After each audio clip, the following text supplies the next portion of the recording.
Bismillahirrahmanirrahim. Assalamualaikum warahmatullahi wabarakatuh.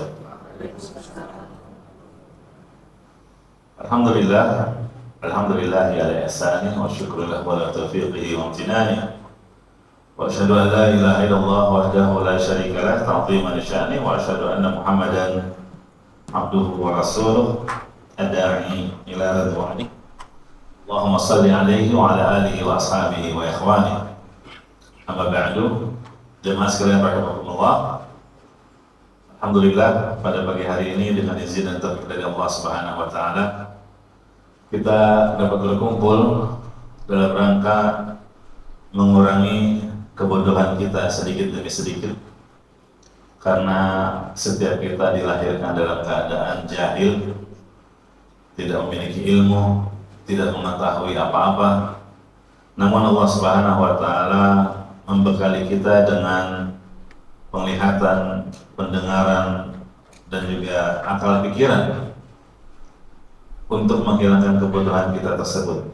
Allah Subhanahu wa taala berfirman, "Wallahu akhrajakum min butuni ummahatikum la ta'lamuna syai'a." Allah yang telah mengeluarkan kalian dari perut ibu dalam keadaan la ta'lamuna syai'a, tidak mengerti apa-apa, tidak mengerti ilmu. Ini dalil bahwa setiap manusia lahir dalam keadaan jahil, tidak punya ilmu.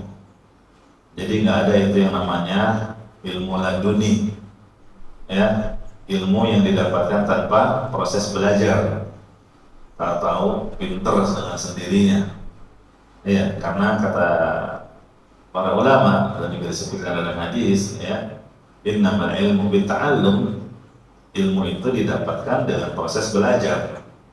Dan Allah kasih kita modal, ya, untuk menghilangkan kejahilan kita, yaitu dengan memberikan penglihatan sehingga kita bisa membaca. Allah memberikan kita pendengaran, kita bisa mendengar, menyimak, dan Allah memberikan kita akal, pikiran agar kita bisa berpikir dan memahami. Dan ketiga hal ini nanti akan ditanya oleh Allah Subhanahu wa taala, apakah kita pergunakan dengan baik atau tidak. Ya. Inna sam'a wal basara wal fuada kullu ulaika kana anhu mas'ula. Sesungguhnya pendengaranmu, penglihatanmu, dan juga akalmu akan ditanya di hari kiamat kelak. Karena kalau kita tidak gunakan penglihatan kita untuk belajar, Allah tidak gunakan pendengaran kita untuk mendengarkan ayat-ayat Al-Quran dan hadis-hadis Nabi, tidak kita gunakan untuk memahami firman-firman Allah dan sabda-sabda Rasulullah SAW, maka nanti keadaannya kita tak ubahnya seperti hewan, iya, tetap di atas kebodohan. Nah, oleh karena itu, di antara bersyukur kita atas nikmat penglihatan, pendengaran, dan akal yang sehat, yaitu dengan cara apa? Belajar, ya, menghadiri majelis ilmu. Nah, dan insya Allah pada kesempatan kali ini, karena kita masih di bulan Syawal, ya, belum lama kita meninggalkan bulan Ramadan, kita akan membahas tema menjaga amal ibadah setelah Ramadan. Ya. Jemaah rahimakumullah, bulan Ramadan itu adalah bulan yang spesial. Buktinya apa? Setiap muslimin dan muslimat itu lebih bersemangat untuk melakukan ibadah di bulan Ramadan. Dan ini hal yang wajar. Ketika seseorang semangat beribadah di bulan Ramadan, hal yang wajar. Kenapa? Karena memang Allah Subhanahu wa taala telah memotivasi hamba-hambanya di bulan Ramadan. Iya, dengan cara apa? Allah memberikan pahala yang berlipat ganda. Tidak seperti di bulan-bulan lainnya. Bahkan di bulan Ramadan telah dikondisikan oleh Allah dengan berbagai kebaikan. Jadi Allah Subhanahu wa taala yang telah mengkondisikan bulan Ramadan agar kita lebih bersemangat ibadah. dibukanya pintu-pintu surga, ditutupnya pintu-pintu neraka, apalagi dibelenggunya syaitan, ya, sehingga syaitan tidak bisa leluasa untuk mengganggu manusia. Demikian juga setiap malamnya ada penyuruh dari kalangan malaikat yang mungkin kita tidak mendengar seruan ini, tapi kita merasakan bisikan di dalam jiwa kita. Apa seruannya? Ya baghil khair aqbil, wahai orang-orang yang mencari kebaikan, semangatlah mengerjakan kebaikan itu. Wa ya baghil syarr aqsir, dan wahai orang-orang yang ingin berbuat maksiat, ingin melakukan keburukan, dosa, tahanlah, berhentilah. Nah, ini setiap malam di bulan Ramadan ada seruan semacam itu. Nah, sehingga kita merasakan semangat ibadah di bulan Ramadan itu meningkat. Karena apa? Karena memang sudah dikondisikan oleh Allah Subhanahu wa Ta'ala, ya, dengan kondisi yang tadi kita sebutkan. Apalagi dengan ganjaran-ganjaran yang disebutkan di dalam hadis-hadis Nabi yang sering kita dengar. Misalnya, man shoma Ramadhana imanan wa ihtisaban ghufira lahu ma taqaddama min dzambi. Iya, barang siapa yang berpuasa Ramadan dengan keimanan dan mengharap ganjaran dari Allah, dia berpuasa penuh dengan semangat, ya, apa akan dia dapatkan? Ghufira lahu ma taqaddama min dzambi, maka akan diampuni dosa-dosanya yang telah lalu. Kan setiap kita ingin diampuni dosa-dosanya. Iya. Belum lagi ganjaran yang lain yang disebutkan oleh Nabi SAW seperti keutamaan malam Lailatul Qadar. Ya, kita ini kan orang-orang yang minimalis. Artinya apa? Kita ingin sedikit beramal tapi ingin memperoleh pahala yang besar. Disediakan ke satu malam yang kalau kita betul-betul memanfaatkannya seakan-akan mengerjakan 1000, lebih baik bahkan dari 1000 bulan. Ya. Dan sebagainya. Ini semua tentunya menjadikan kita, bahkan kaum muslimin secara umumnya, mereka lebih bersemangat di dalam beribadah di bulan Ramadan. Ya. Itu dalam hal kebaikan. Sebaliknya juga dalam hal perbuatan dosa, kemaksiatan, pelanggaran syariat. Ya. Kalau ada keinginan untuk bermaksiat di bulan Ramadan, kita akan berpikir panjang. Iya. Kenapa? Karena kita tahu bulan Ramadan adalah bulan apa? Bulan suci. Ya, maka kita tidak ingin mengotorinya dengan noda dan maksiat, sehingga kemaksiatan di bulan Ramadan berkurang. Jadi ini juga kita merasakan. Ya, ada perasaan sayang, rugi bahkan. Ya, kalau kita menghabiskan bulan Ramadan dengan hal yang sia-sia. Ya. Banyak orang yang pada akhirnya menyesal. Karena apa? Karena dia tidak bisa mengoptimalkan bulan Ramadan dengan memperbanyak amalan. Ya. Tapi jamaah rahimakumullah, ketika bulan Ramadan telah selesai, ya semuanya berubah. Kita menyadari hal ini. Berubah. Gimana berubahnya? Setan yang tadinya diikat, dibelenggu, kini dilepas kembali. Ya.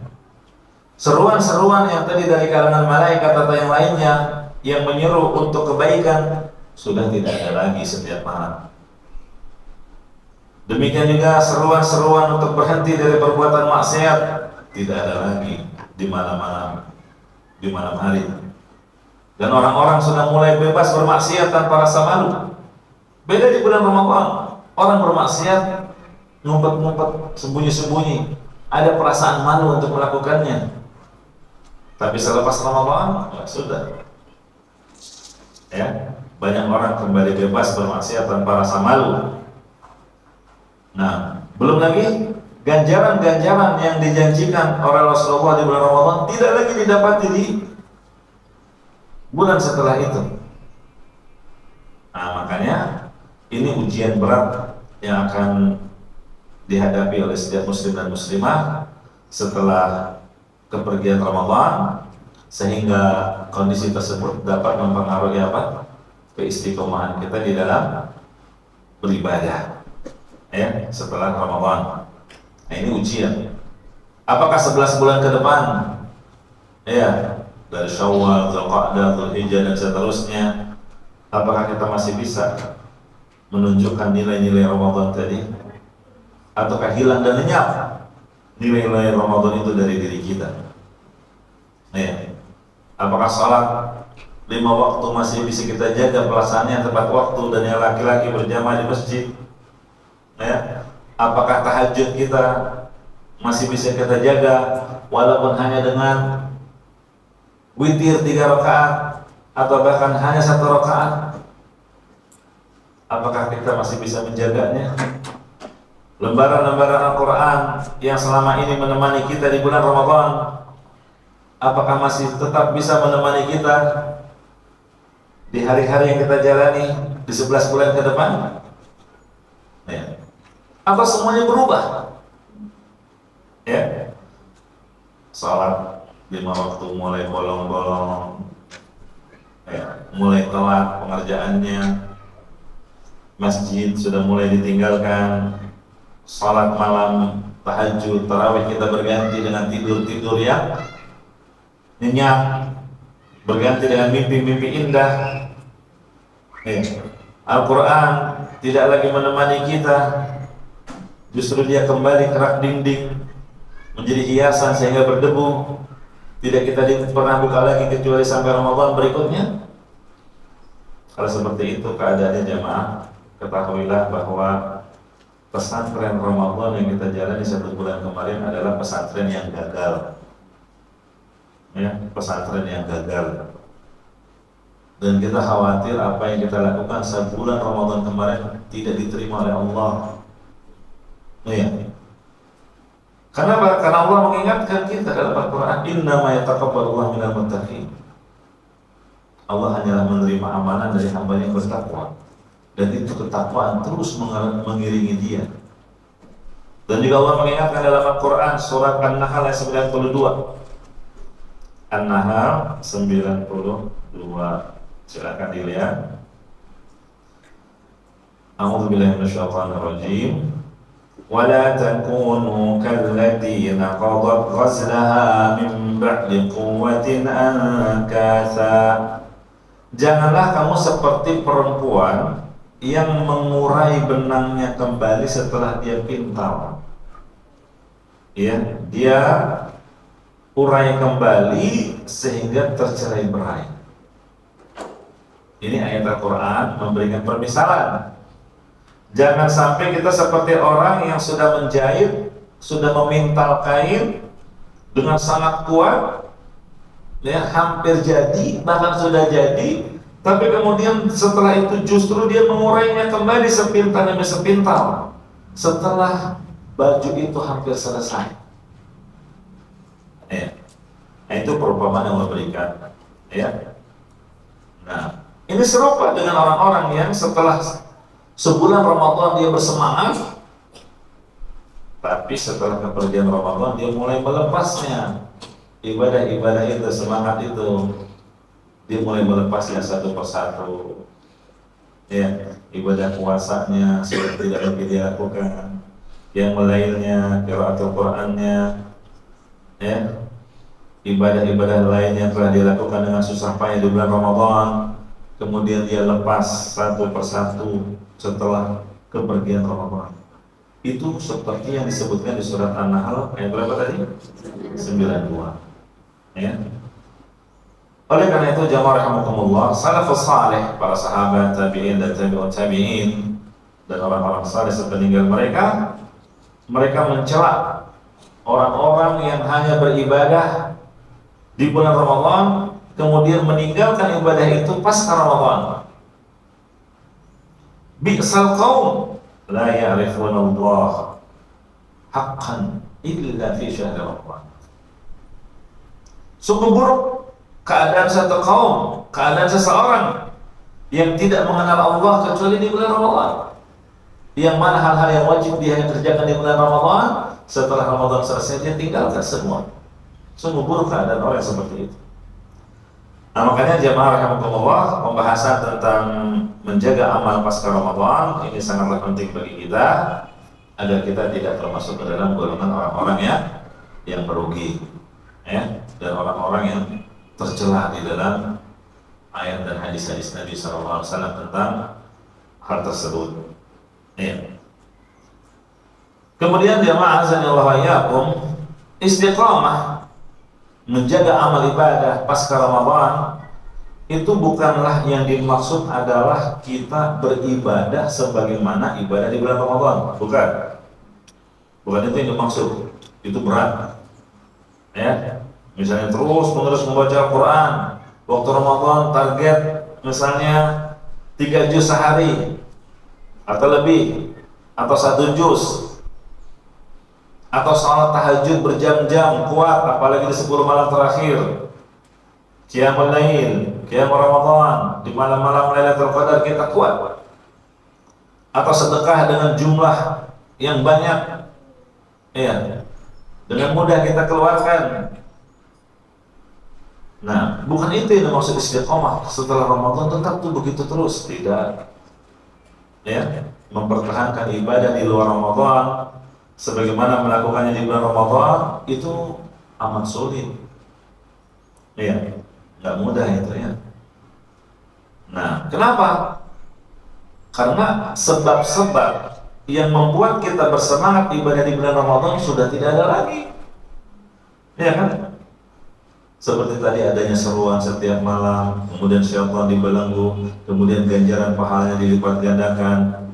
Apalagi sekarang kita melakukannya seorang diri. Kalau kemarin kan semua kaum muslimin melakukannya, kita termotivasi.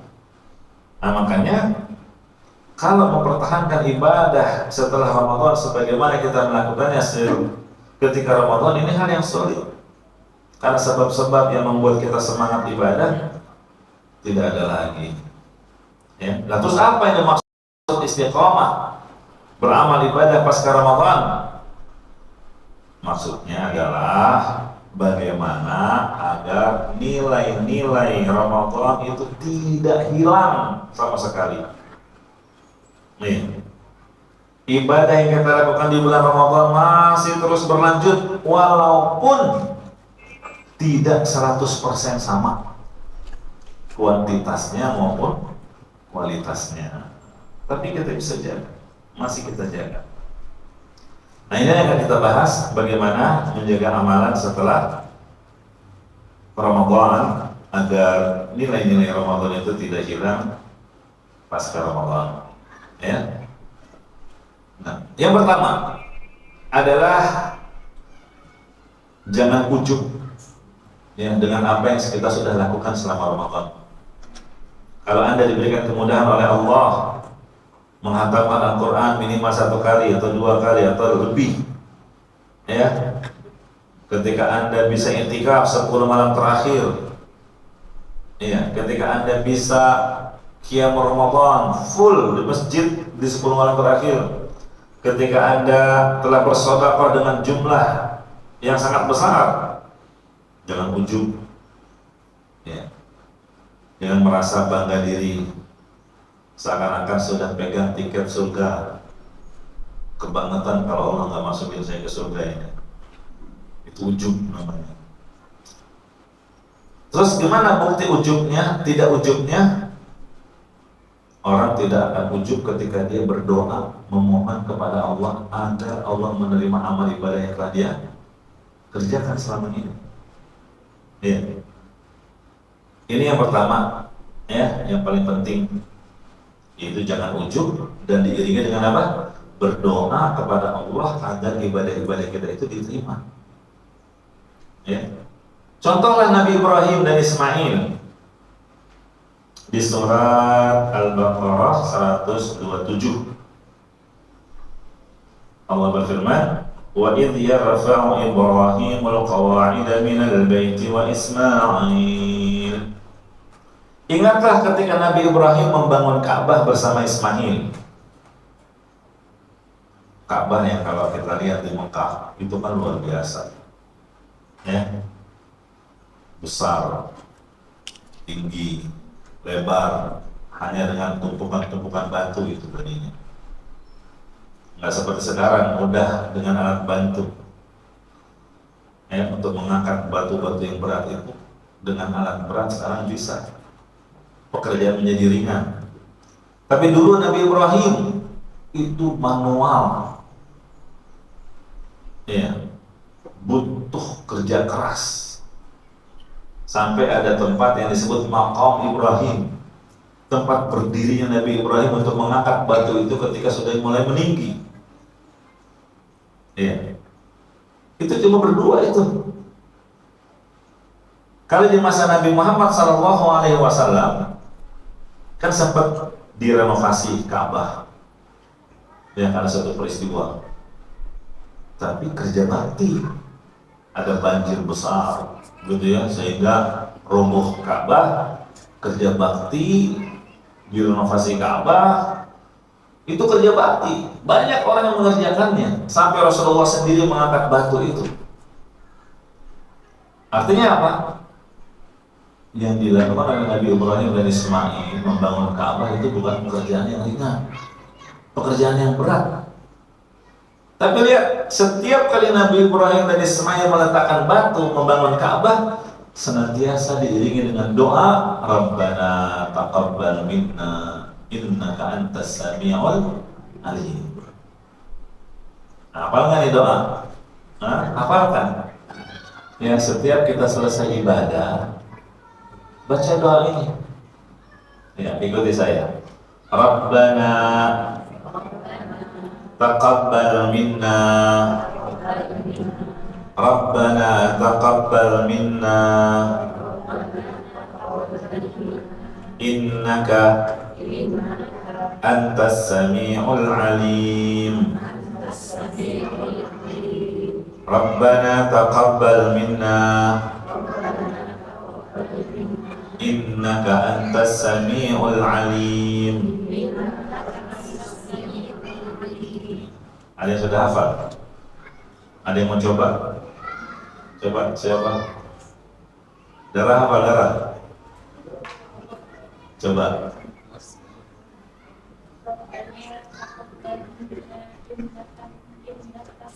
Innaka antas. Barakallahu fiik. Siapa lagi? Ibu mau coba? Hafal belum? Sedikit.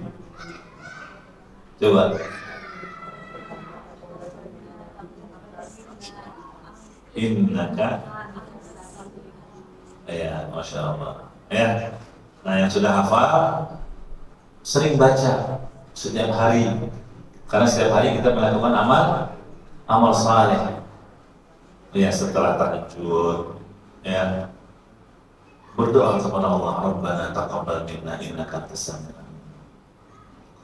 Ada kotak infak lewat, masukin, baca lagi, Rabbana taqabbal minna innaka antas sami'ul alim. Gitu ya. Jangan terlalu pede, pasti Allah akan terima, gitu ya. Itu Nabi Ibrahim baca Rabbana taqabbal minna innaka antas sami'ul alim, itu setiap kali satu batu beliau letakkan. Ambil lagi, satu batu diletakkan, terus begitu. Bukan cuma sekali baca, pas selesai, enggak. Nah, itu yang dicontohkan oleh Nabi Ibrahim, dan Allah memerintahkan kita agar meneladani beliau di surat Al-Baqarah 127. Ya. Jadi minta kepada Allah supaya ibadah kita diterima, dan ini akan menghilangkan rasa ujub. Ya. Dan sungguh akibat dari terimanya amal itu sangat luar biasa. Ya. Innama yataqabbalullahu minal muttaqin. Allah hanya menerima amalan dari orang-orang yang bertakwa. Artinya orang-orang yang diterima amalannya oleh Allah itu merupakan indikasi ketakwaan dia. Ya. Sama kalau ibu mendapatkan rezeki dari arah yang tidak disangka-sangka. Tiba-tiba dapat transferan, wah, dari si fulan, nggak disangka-sangka.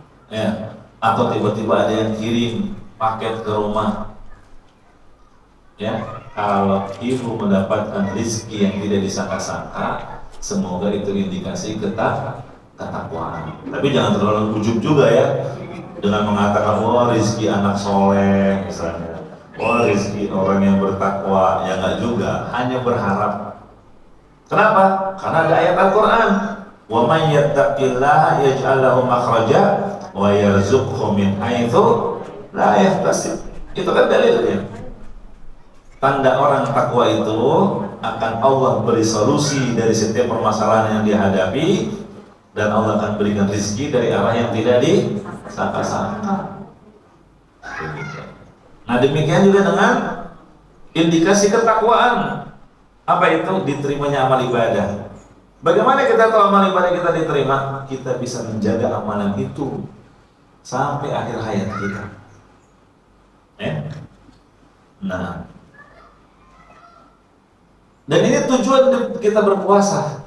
La'allakum tattaqun. Wah, ayatnya udah di luar kepala pasti kan? Ya ayyuhalladzina amanu, ya kutiba alaikumus syiyam kama kutiba alal ladzina min qablikum la'allakum tattaqun. Jadi Rabb kita Allah Azza wa Jalla menginginkan dari ibadah puasa adalah agar kita meraih predikat takwa. Ya. Nah, kemudian jamaah rahimani wa rahimakumullah, ini yang pertama, hal-hal yang perlu kita perhatikan agar bisa istiqamah dan menjaga amalan pasca Ramadan, yaitu jangan ujub, ya, disertai dengan apa?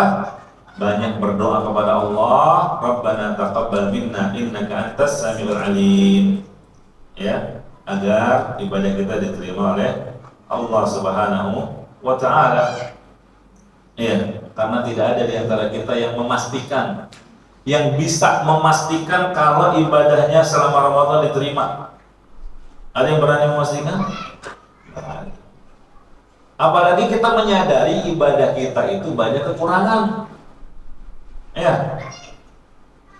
Nah, puasa kita ya cuma banyaknya nahan lapar dan haus. Kita puasa tapi tidak mempuasakan pandangan, penglihatan, ya, ghibah, buang-buang waktu, ya, sedekah yang masih diliputi dengan sikap pelit dan perhitungan, ya, banyaklah kekurangan-kekurangan lainnya. Nah, dan kita nggak suudzon sama Allah. Oh, berarti kalau kamu merasa nggak diterima, suudzon dengan sama Allah. Enggak, kita tetap harus husnudzon, ya. Nah, makanya kita sudah seharusnya berdoa, memohon kepada Allah agar Allah menerima ibadah puasa kita, baca Quran kita, salat tahajud kita, sedekah kita, dan ibadah-ibadah lainnya, ya, yang sekalipun itu kita akui penuh dengan kekurangan, ya, dan jauh dari kesempurnaan. Nah, kemudian jamaah rahimani wa rahimakumullah, tadi kita katakan indikasi ibadah diterima oleh Allah adalah membuahkan ketakwaan. Ya.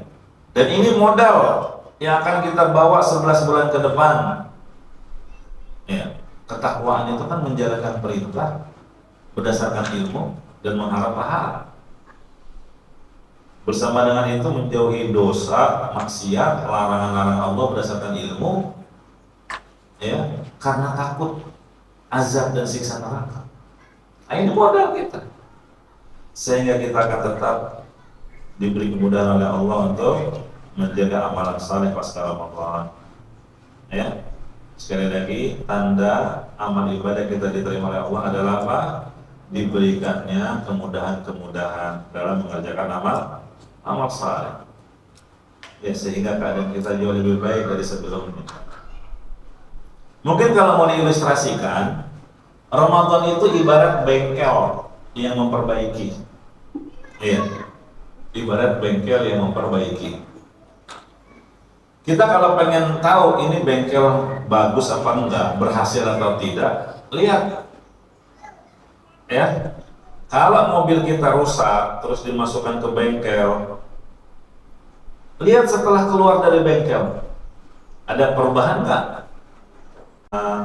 Yang terasa mobil baru ini, Ya, enak dibawanya, dibawa kecepatan 120 pun nggak terasa. Ini indikasi bengkelnya bengkel yang berhasil. Ya. Tapi kalau sebaliknya, setelah mobil dikeluarkan dari bengkel, ternyata nggak ada perubahan. Yang ada malah semakin buruk. Ini gimana kok malah jadi susah di starter? Ya. Kok malah duduk-dudukan gitu? Ini indikasi apa? Wah, tuh bengkel nggak beres, gagal. Nah, begitu juga dengan Ramadan. Kalau setelah keluarnya kita dari bulan Ramadan, kondisi ibadah kita membaik daripada sebelum Ramadan, maka ini indikasi pertanda bahwa Ramadan kita berhasil. Ya, semoga semua ibadah kita yang kita lakukan di dalam Ramadan diterima oleh Allah Subhanahu wa Ta'ala. Ya. Tapi kalau tidak memberikan perubahan gimana? Oh, gini-gini aja, nggak ada perubahan sikap, ya.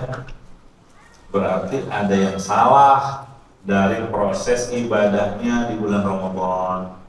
Ya, introspeksi. Oleh karena itu, dia tadi berdoa kepada Allah agar amal ibadah kita diterima sehingga kita masih bisa istiqomah pas Ramadan.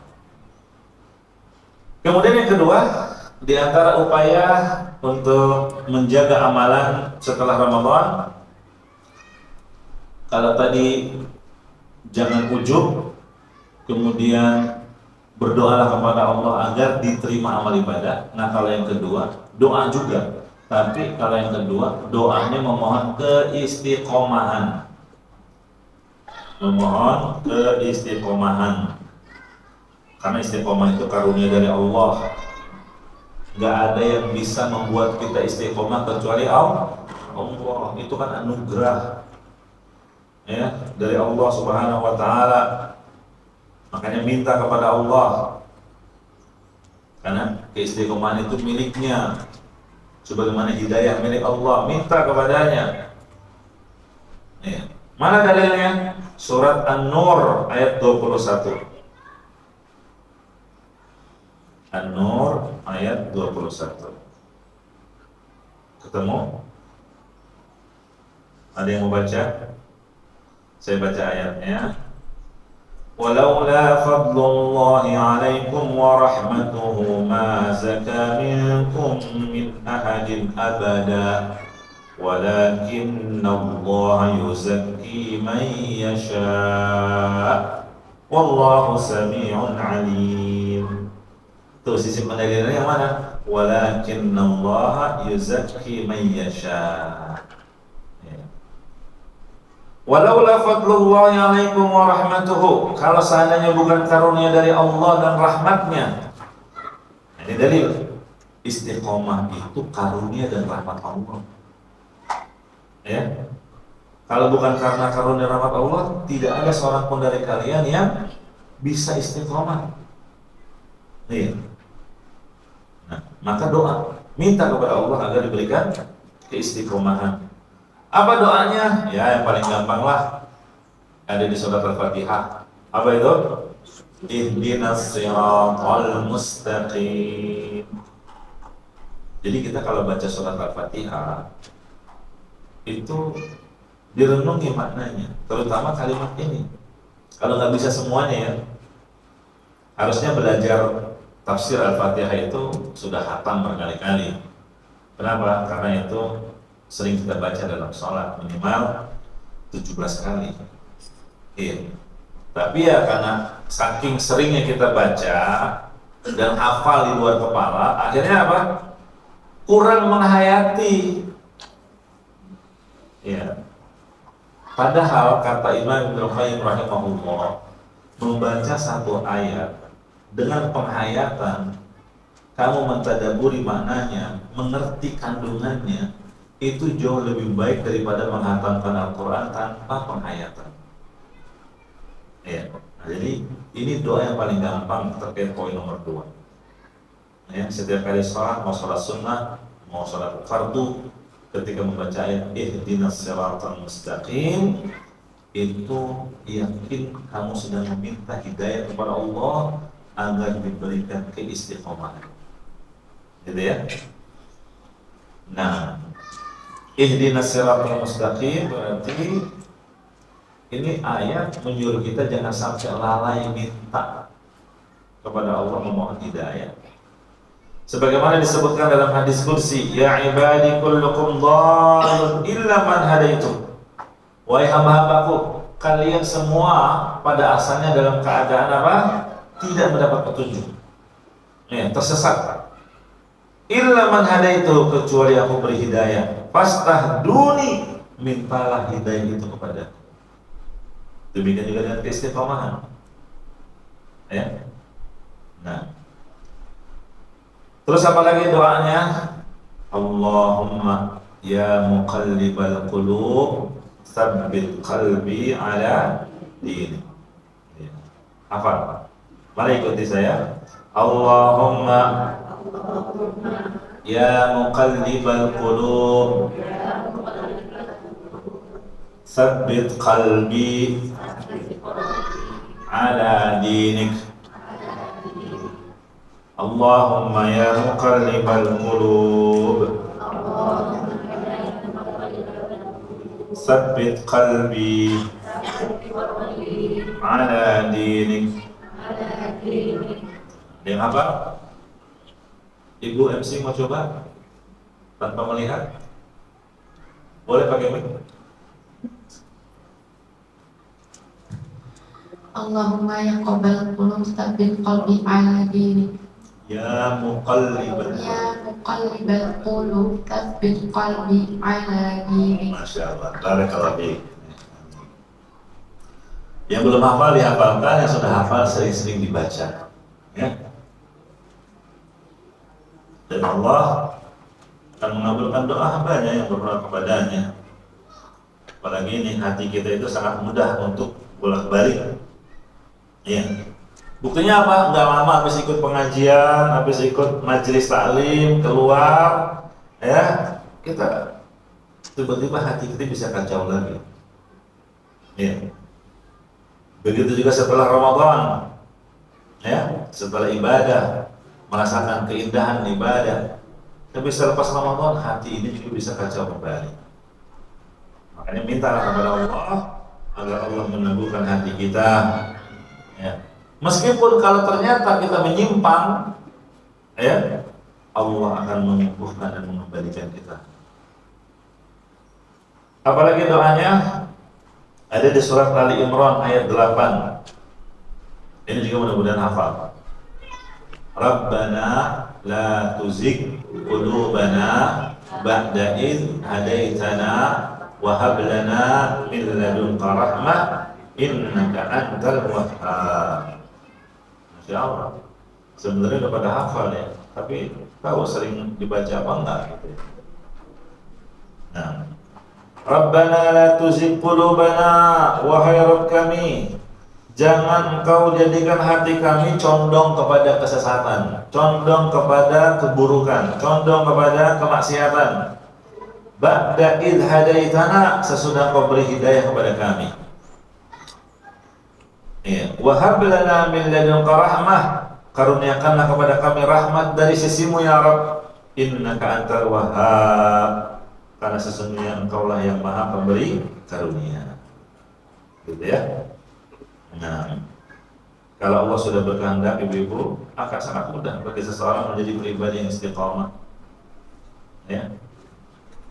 Meskipun Ramadan sudah selesai, tinggal gimana keseriusan kita minta kepada Allah, ya, kesungguhan kita dan pengharapan kita. Itu poin yang kedua. Poin yang ketiga, yaitu selalu berorientasi akhirat, berorientasi terhadap kehidupan akhirat. Ya. Ini yang ketiga. Ada nasihat salaf sebagaimana diungkapkan oleh Maqil bin Ubaidillah. Kata beliau, kanatil ulama idza taqaw tawassaw bihadhil kalimat. Dulu para ulama Mereka kalau berjumpa dalam satu pertemuan, dalam satu majelis, itu mereka akan saling menyampaikan wasiat, nasihat. Kan itu sifat orang-orang yang keluar dari kerugian. Tawasau bil haqq wa tawasau bis sabr. Jadi diterapkan oleh mereka. Jadi mereka kalau bertemu itu saling mewasiatkan. Apa di antara wasiat yang sering mereka tekankan? 3. Ya. Bahkan kalau mereka nggak bisa ketemu nih, karena satu uzur dan yang lainnya, mereka akan saling mengirimkan surat yang isinya nasihatnya juga di antara 3 poin ini. Yang pertama, man ihtamma bi amri akhiratihi kafahullah amra dunya. Barang siapa yang orientasi kehidupannya adalah akhirat, Allah akan memberikan kecukupan dalam urusan dunianya.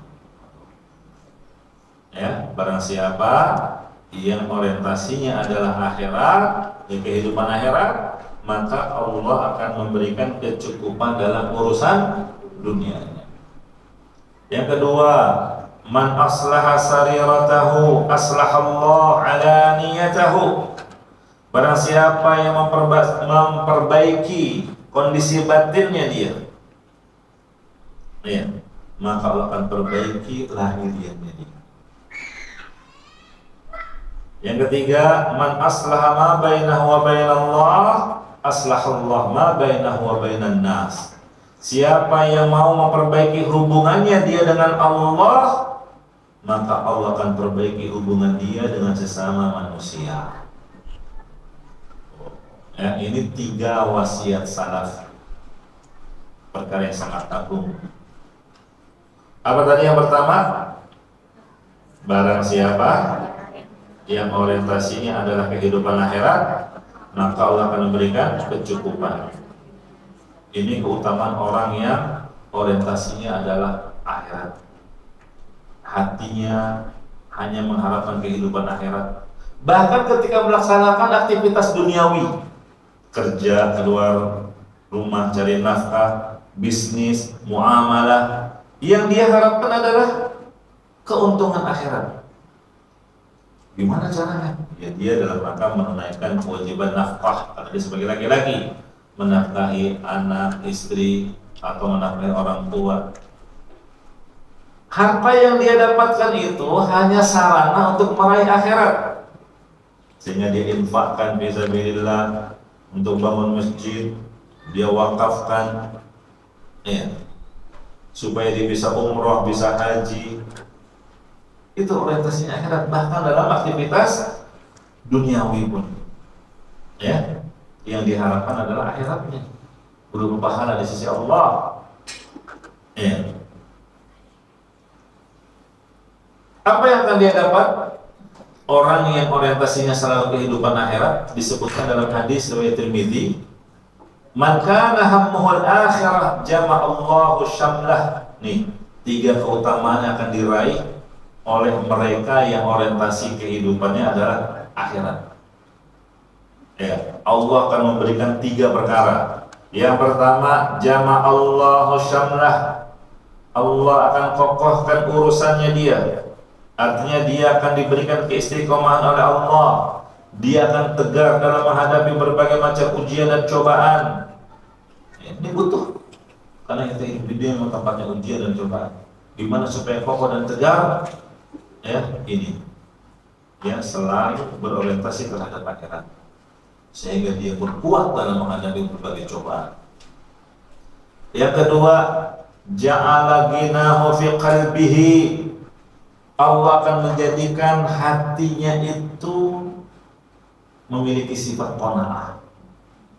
Kan sering dengar tuh, hakikat orang kaya adalah kaya hati. Ini cara untuk mendapatkannya.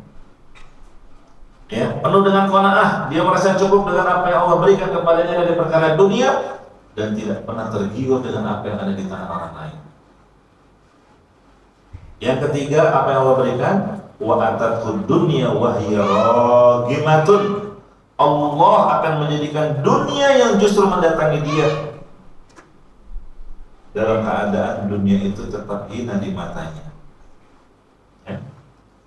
Nah, ini keutamaan yang akan didapat oleh orang-orang yang dalam kehidupan di dunia ini ya selalu berorientasi terhadap akhirat. Ya. Jadi wa atatul dunya wa hiya raqibah. Dunia yang justru akan mendatangi dia. Iya. Enggak seperti orang-orang yang fokusnya hanya dunia. Ya. Enggak pernah dia terpikir tentang akhirat. Orang kalau fokusnya hanya dunia, akhirat tidak bersama dia. Iya. Ini realita yang kita lihat. Orang-orang yang diperbudak oleh dunia, hatinya hanya menginginkan dunia, dia akan berpaling dari kehidupan akhirat, menjauh dari perintah-perintah Allah, melanggar syariat, tidak peduli halal haram. Yang penting apa? Dunianya terpenuhi. Itu yang ingin dia raih, hanyalah kesenangan dunia. Nah, kemudian jamaah rahimani wa rahimakumullah, orang kalau orientasinya akhirat itu dia tidak akan bersedih di saat kehilangan dunia. Ini kalau orang yang memang orientasinya adalah kehidupan akhirat, tidak akan pernah bersedih di saat kehilangan dunia. Dia tidak akan menyesal ketika dia terluput dari dunia, karena dia tahu memang itu bukan rezeki takdir yang Allah tetapkan baginya. Ngapain sedih? Apa yang dia sesali? Apa yang membuat dia sedih? Yang dia sesali adalah ketika dia terluput dari mengerjakan amal saleh. Ya. Yang dia sesali adalah ketika dia bangun kesiangan, nggak sempat sholat witir, menyesal dia. Yang dia sesali adalah apa? Ketika tidak bisa berbakti kepada orang tua. Baru dia sadar kapan? Setelah mereka sudah tiada. Begitu. Dia menyesal dan sedih. Kenapa? Karena untuk puasa 6 hari Syawal aja nggak bisa. Ya.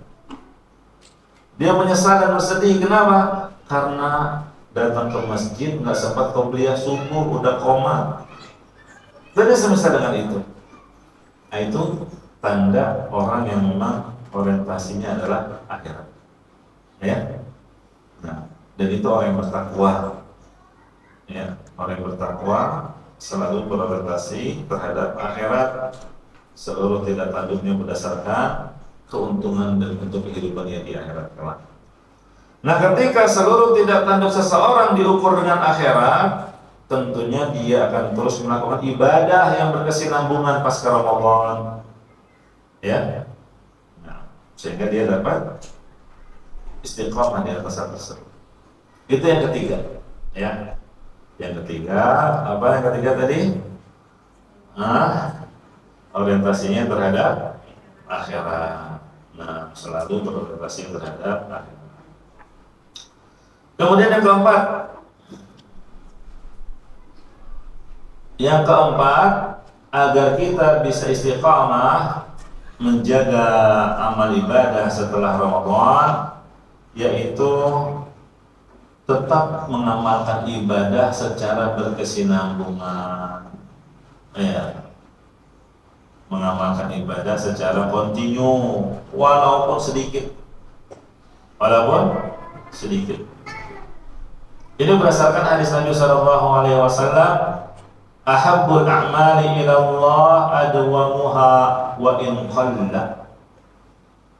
Kata Nabi sallallahu alaihi wasallam, amalan yang paling dicintai oleh Allah adalah yang kontinu, yang berkesinambungan, wa in qalla, meskipun sedikit.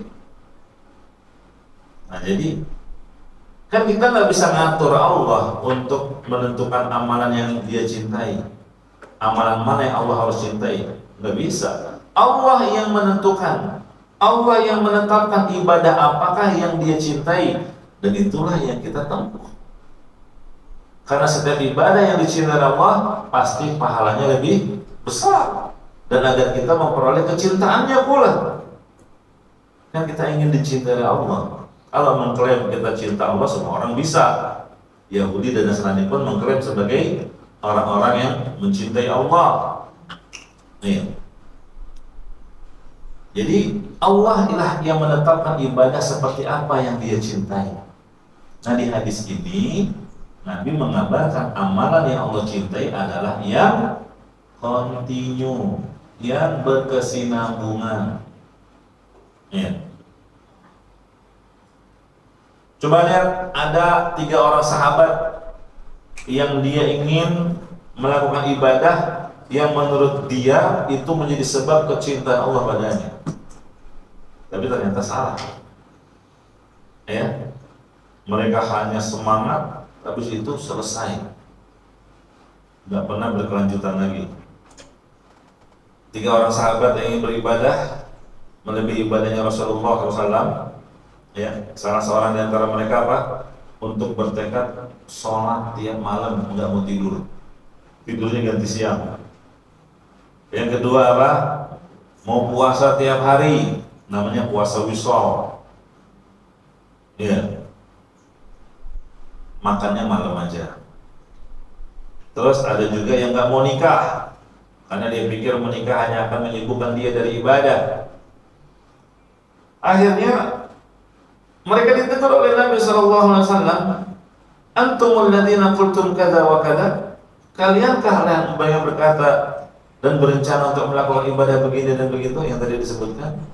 Iya ya Rasul. Ya. Tapi kata Nabi apa? Saya adalah orang yang paling bertakwa kepada Allah. Iya. Tapi saya puasa dan juga kadang tidak. Tapi saya salat malam, tapi saya juga tidur. Terkait dengan pernikahan, saya menikah, dan itu sunnahku. Siapa yang membenci sunnahku, maka dia bukan dari golonganku. Nah, ini dalil bahwa yang mengatur ukuran amalan dicintai Allah itu bukan kita.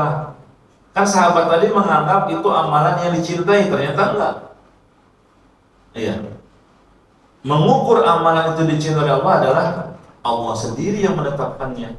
Nah, di hadis tadi Allah menetapkan amalan yang Dia cintai adalah yang berkesinambungan. Ini walaupun sedikit. Nih, justru Allah nggak suka kepada orang yang sekali semangat ibadah, habis itu iya, selesai, nggak berkesinambungan.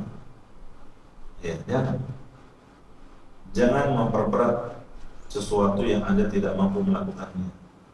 Nabi SAW pernah melihat seorang perempuan memaksakan diri dengan sholat sampai dia pegangan dengan tali. Ditegur oleh Nabi SAW. Alaikum minal amali ma tutiqun. Hendaklah kalian beramal sesuai kemampuan. Wallahi la yamanullah hatta tamallu. Demi Allah, Allah itu apa? Tidak akan bosan hingga kalian sendiri yang bosan. Ya, jadi jangan sampai kita akhirnya bosan dengan amalan kita karena terlalu semangat di awal, terlalu banyak, terus habis itu bosan dan meninggalkannya. Itu bukan amalan yang dicintai oleh Allah Subhanahu wa Ta'ala. Jadi jangan memaksakan diri. Ya, saya mau beramal seperti amalannya Abu Bakar dan Umar. Nggak sanggup. Ya, siapa di antara kita yang mampu melakukan seperti amalannya Abu Bakar dan Umar? Nggak ada. Nah, makanya syariat kita mengajarkan agar melakukan ibadah sedikit tapi berkesinambungan. Contohnya puasa nih. Ya, jangan selesai Ramadan selesai juga puasa. Habis itu nggak pernah puasa lagi. Lakukanlah puasa sunnah. Ada puasa 6 hari di bulan Syawal. Ya.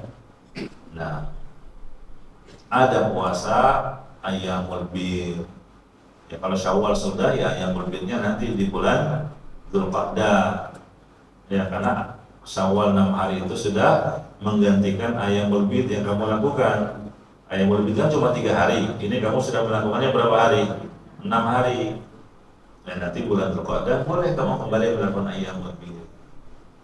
Ya, kalau Ayyamul Bid terasa berat, nggak harus berturut-turut. Di awal bulan 1 hari, tengah bulan 1 hari, akhir bulan 1 hari, nggak apa. Kalau antum merasa berat puasa Daud, ambil yang bisa kamu lakukan secara kontinu. Ya, misalnya paling ringan tadi 3 hari setiap bulan. Ya, tapi nggak mesti berurutan kan? 13, 14, 15. Boleh di awal bulan 1 hari, nanti di tengah bulan 1 hari, di akhir bulan 1 hari. Yang penting setiap bulan 3 hari. Yang kata Nabi SAW, puasa 3 hari setiap bulan, pahalanya sama dengan puasa satu tahun. Loh kok bisa gitu? Karena dikali 10 dalam hal pahala kebaikan. 3 hari dalam pengamalan, tapi pahalanya dikali 10. 3 kali 10 berapa? 30. Dan 30 hari itu jumlah hari dalam satu bulan. Terus tiap bulan begitu. Ini contoh. Ya. Demikian juga dengan sholat malam. Walaupun kita nggak bisa mengerjakan tahajud seperti di bulan Ramadan 11 rakaat berjam-jam gitu ya. Ya minimal kita masih sholat walaupun cuma 3 rakaat witir. Atau 1 witir, 1 rakaat witir kan boleh juga. Yang penting masih sholat, dan witir itu bagian dari sholat malam. Iya. Kan banyak tuh orang yang langsung istilahnya apa? Menceraikan sholat malam begitu malam takbiran. Udah bye-bye. Ya. Nggak pernah lagi tahajud kecuali nanti ketemu Ramadan berikutnya. Ya, harusnya tetap dijaga lah. Kalau nggak bisa 1 jam, lakukan setengah jam. Wah, setengah jam lumayan. Ya lakukan 1/4 jam. Iya. Kalau masih berasa berat juga, koreksi diri Anda. Ya, berarti filternya kotor. Ya. Karena ibarat apa? Motor atau kendaraan. Itu kalau filternya kotor nggak mau dibawa kenceng. Ya kan? Nah, ini kenapa mobil digas nggak mau ini? Ya. Yang ada malah nembak-nembak. Dok, suka dengar gitu kan? Bawa ke bengkel, ini kenapa ya kendaraan saya ya nggak mau dibawa kenceng ini, diperiksa, dibuka sama bengkel, wah jelas aja Pak, Bu, kenapa? Ini lihat filternya kotor ini, bersihin dulu, dibersihin ya, tungguin apa tinggal aja nih, tebel nih, kotorannya tebel harus dipakai cairan dulu, udah nanti balik lagi lah 2 jam atau 3 jam. Setelah filternya dibersihin, ya, pasang. Coba sekarang tes. Oh iya, enak. Ya, bisa lagi dibawa kenceng. Jiwa kita juga gitu. Kenapa sih ini malas dibawa kenceng ibadahnya? Oh berarti ada yang salah dalam filter kita. Ya. Nah jadi tetap dijaga itu amalan-amalan berkesinambungan. Tahajudnya, baca Qur'annya pun demikian, puasanya, ya baca Qur'an juga begitu. Kalau di bulan Ramadan kita bisa hatam 3 kali atau 2 kali. Di luar Ramadan ya paling enggak hatamlah sekali. Ya, atau paling enggak 3 bulan sekali. Punya target. Nah, baca Qur'an setiap hari. Ya. Jangan sampai selesai Ramadan sudah tutup Qurannya, taruh lagi kembali ke rak dinding. Jadi hiasan. Nggak dibuka kecuali nanti Ramadan berikutnya. Ya. Nauzubillah. Ketahuilah jamaah rahimakumullah, di surat Ar-Rahman tuh lihat. Allah menjelaskan tentang nikmat-nikmat yang Dia berikan. Kan Ar-Rahman itu isinya tentang kenikmatan. Makanya setiap selesai disebut fabi ayyi ala'i rabbikuma tukadziban. Selalu disebut itu kan, nikmat Tuhanmu yang mana kayak kau dustakan. Jadi surat Ar-Rahman itu Allah menyebutkan kenikmatan-kenikmatan yang Dia berikan kepada hamba-hambanya. Urutan pertama apa itu? Coba Ar-Rahman, apa setelahnya? Allamal Qur'an. Ini nikmat urutan Al-Quran sebagai petunjuk hidup. Allah berikan kemudahan kita untuk mempelajarinya, maka pelajari Al-Quran. membacanya, mentadaburi maknanya. Ini sumber kebahagiaan. Ya, sumber kebahagiaan. Sejauh mana keterkaitan hati seseorang dengan Al-Quran, sejauh itu pula dia akan merasakan kebahagiaan. Sebaliknya ketika seseorang semakin jauh dari Al-Quran, ya, sejauh itu pula kebahagiaan akan menjauh darinya. Kalau kebahagiaan menjauh, apa yang diisi? Yang menghinggapi hatinya apa? Kesengsaraan. Nah, gitu ya. Makanya setiap kita berusaha memiliki perhatian terhadap Al-Quran, bukan hanya di bulan Ramadan, tapi juga setelah Ramadan. Ya. Kemudian contoh lain, amalan yang sedikit setelah Ramadan dan tetap kita jaga. Ya. Baik, udah waktu yang jawab. Baik. Yaitu apa? Sedekah. Ya, sedekah juga. Meskipun nggak banyak ya kita keluarkan sebagaimana di bulan Ramadan, ya kita sedekah. Apakah berupa makanan, apapun, apakah kerabat dan tetangga. Demikian juga apa? Taklim, ya, pengajian, ya. Kenapa? Karena manusia itu tempatnya lalai dan lupa. Ya, dalam diri kita itu, dalam jiwa manusia ada seruan yang menyuruh kepada kemaksiatan. Manusia itu mudah lalai dan lupa. Gimana cara mengingatkannya? Datang ke majelis ilmu. Ya, majelis ilmu. Alhamdulillah mudah. Ya, sarana untuk menambah ilmu agama. Nah, kemudian di antara cara untuk kita bisa melakukan ibadah secara berkesinambungan adalah tidak terlalu sibuk dengan perkara dunia. Tidak terlalu sibuk dengan perkara dunia. Apalagi di zaman sekarang ya, banyak waktu habis main medsos, ya. Sibuk mengikuti perkembangan politik, akhirnya sedikit waktu untuk ibadah. Kesibukan ini yang membuat kita sulit untuk melanjutkan ibadah-ibadah yang bisa dikerjakan. Satu lagi, ya, walaupun poin-poin ini bukan sebagai pembatasan, tapi paling tidak inilah upaya kita agar bisa istiqamah menjaga amanah pasca Ramadan, yaitu selektif dalam memilih teman. Ya. Berkumpullah dengan orang-orang saleh. Kalau kita punya komunitas, kelompok pengajian, jaga itu. Ya. Nah, dan jauhi teman-teman yang buruk, ya, yang membuat kita lalai dari Allah Subhanahu wa Ta'ala. Ya, karena kata Nabi sallallahu alaihi wasallam, al-mar'u 'ala dini khalili. Orang itu tergantung kebiasaan temannya. Falyanzur ahadukum man yakhalil. Hendaknya kamu perhatikan, ya, siapakah temanmu. Ya, makanya waspada dengan teman-teman yang tak saleh. Ya. Kalau ada komunitas yang menyebabkan turunnya iman kita, udah left aja, jangan ragu-ragu, ya. Nah, ini jamaah yang warahmatullah, di antara kiat-kiat yang bisa saya sampaikan, ya, 5 poin. Tentunya ini bukan pembatasan, masih ada kiat-kiat lainnya. Namun 5 poin ini semoga menjadi sebab agar kita bisa menjaga amal dan keistiqomahan setelah Ramadan. Ya. Apa saja tadi? Yang pertama, jangan ujub, ya, yaitu dengan cara gimana? Banyak berdoa, memohon kepada Allah agar ibadah kita selama Ramadan diterima. Gimana doanya tadi? Rabbana taqabbal minna innaka antas samiul alim. Terus yang kedua, berdoa memohon apa?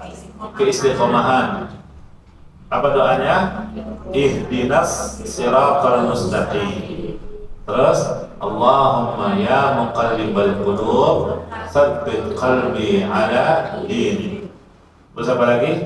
Rabbana la tuzigh qulubana ba'da idh hadaitana wa hab lana min ladunka rahmah innaka antal wahhab. Itu yang kedua. Yang ketiga, selalu berorientasi terhadap akhirat.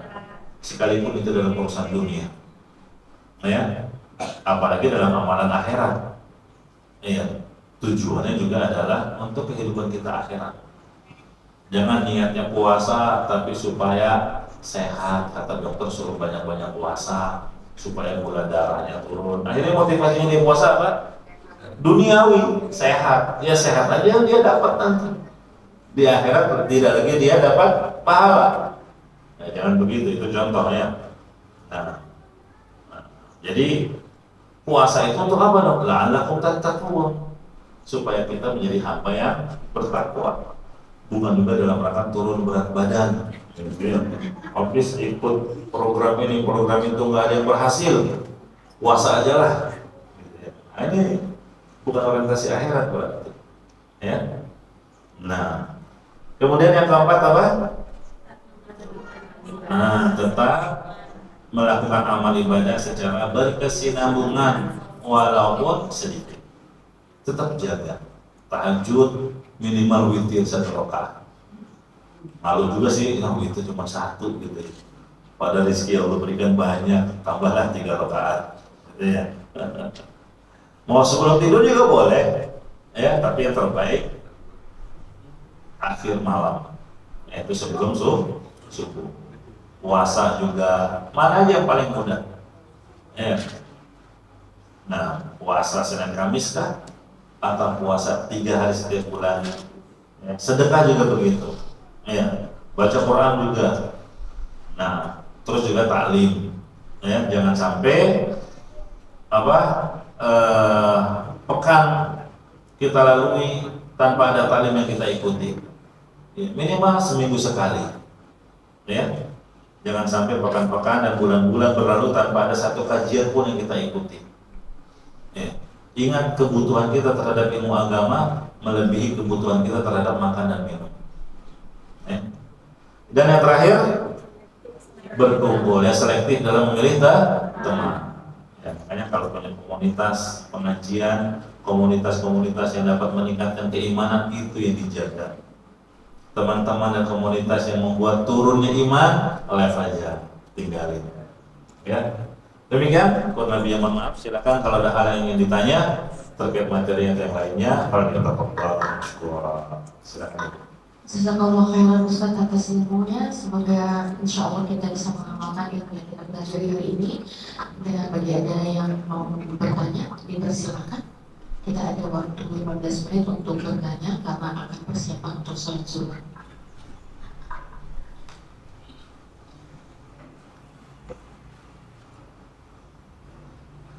Oh, ada yang tertulis. Ya, mau langsung juga boleh. Langsung boleh. Ya.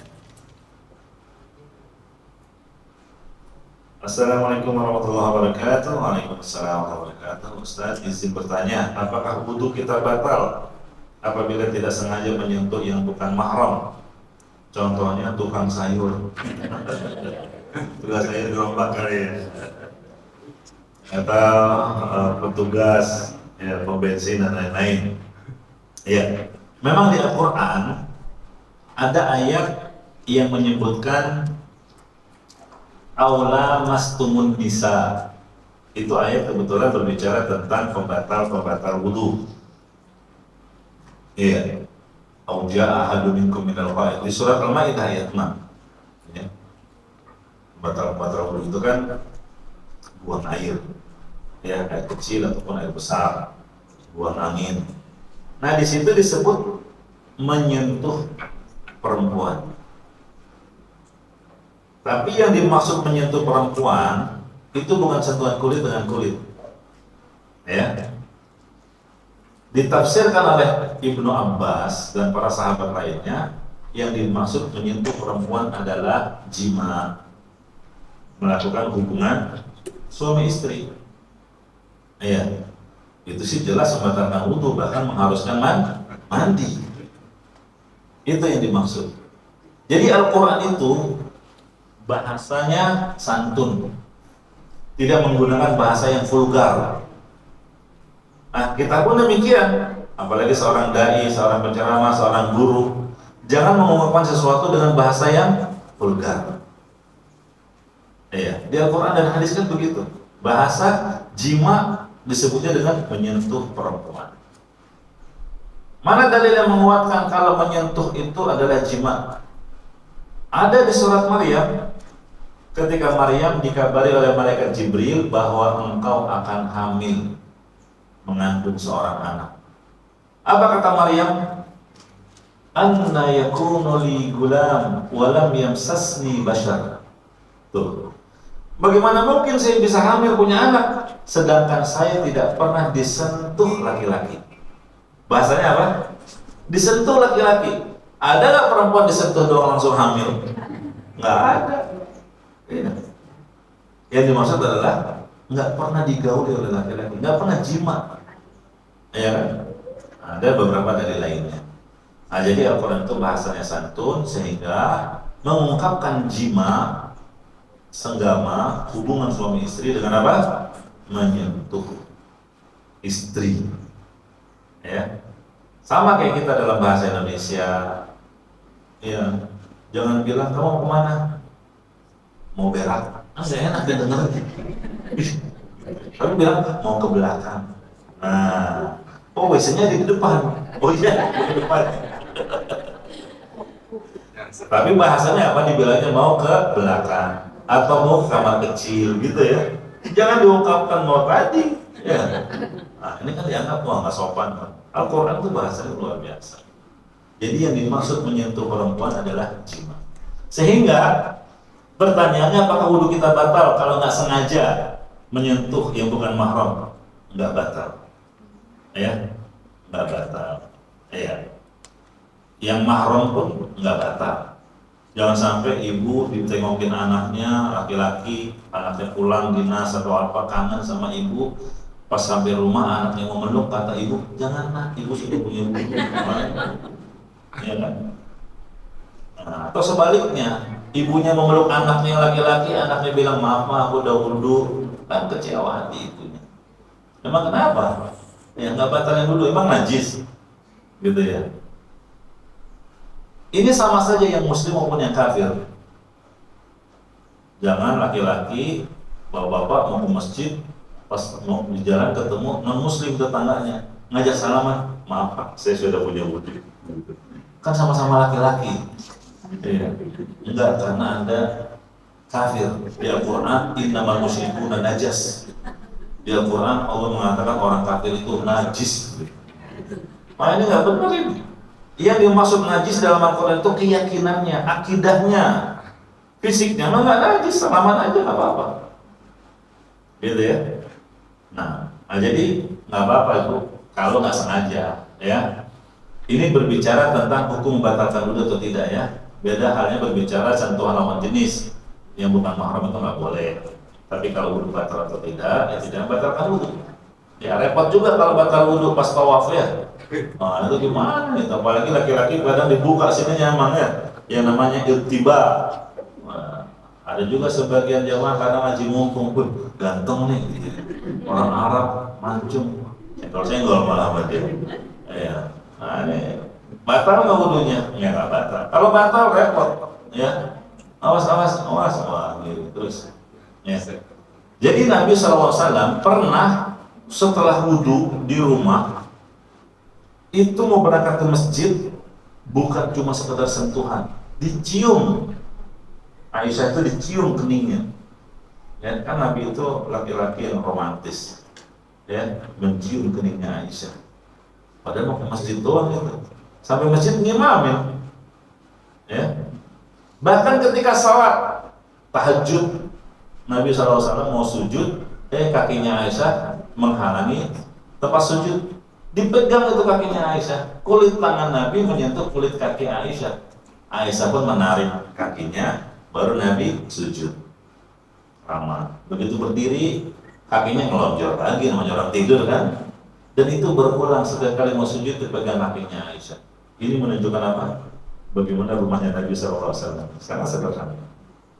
Ya, itu menunjukkan bahwa menyentuh kulit lawan jenis tidak membatalkan wudhu. Adapun yang dimaksud surat Al-Maidah menyentuh perempuan yaitu jima. Iya.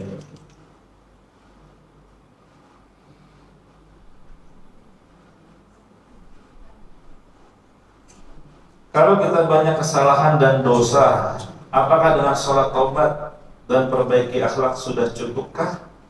Atau ada yang lain lagi untuk kita lakukan? Dosa itu ada dua, ada yang kaitannya dengan antara engkau dengan Allah, atau yang kedua antara engkau dengan sesama manusia. Makanya kata Sufyan Ats-Tsauri, kalau kamu meninggal dunia bertemu Allah membawa dosa 72, dosa antara kau dengan Allah itu masih lebih ringan daripada kamu membawa satu dosa tapi ini kaitannya dengan sesama manusia. Gitu ya. Kenapa kalau terhadap Allah lebih ringan? Karena Allah Maha Pengampun. Peluang untuk mendapatkan ampunan Allah itu besar. Tapi kalau sama manusia, waduh, belum tentu dia memaafkan. Di dunia aja nih, banyak orang yang sulit memaafkan. Ya kan? Wah, saya nggak bakalan maafin dia, sudah sakit, gitu kan? Luka hati ini. Memang luka hati itu sulit diobati daripada luka kesayatan. Nah, makanya hati-hati terkait dengan kehormatan seseorang, terkait dengan hartanya, ya terkait dengan darahnya dan apapun. Ya, makanya kalau kaitannya dengan dosa terhadap sesama manusia, minta dihalalkan. Ya, minta dihalalkan mumpung masih di dunia. Kenapa? Karena nanti di akhirat setiap orang butuh pahala. Gimana supaya dia bisa selamat dari neraka? Dicari-cari itu. Ya, dicari-cari. Siapa yang pernah zalim sama dia? Wah, seneng dia. Kenapa? Karena pahala orang yang berbuat zalim maka ditransfer ke dia. Kalau ternyata dia nggak punya pahala, dosanya orang yang terzalim ini akan dilimpahkan, ditransfer ke orang itu. Jadi dia menanggung hukumannya. Begitu. Makanya hati-hati kalau dosa kaitannya dengan orang lain, ya. Nah, adapun kaitannya dengan sholat taubat gimana? Yaitu antara dosamu dengan Allah. Dan itu pun hanya ketika baru saja terjadi dosa, ya baru terjerumus, tergoda hawa nafsu, terpengaruh teman-teman, terus melakukan maksiat.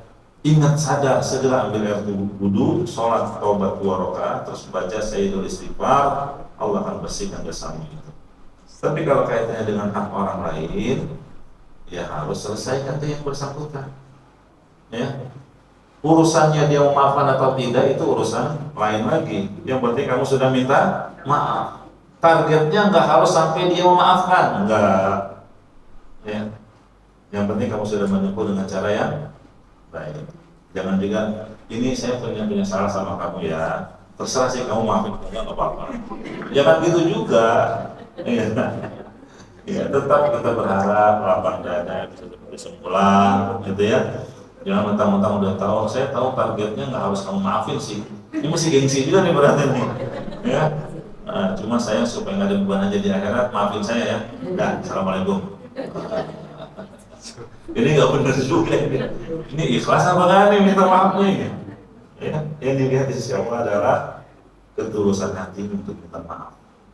Ya. Kalau kamu minta maaf terkait dengan kesalahan orang tapi hatinya masih seperti itu, ya Allah lebih mengetahui. Gitu ya. Nah, wallahu a'lam bishawab. Jadi ini kan kaitannya dengan tobat. Tobat itu ada syaratnya. Yang pertama harus ikhlas. Karena Allah yang mendorong dia tobat adalah takut akan siksaan di azab neraka nanti. Ikhlas. Yang kedua, menyesal. Yang ketiga, bertekad tidak lagi mengulangi.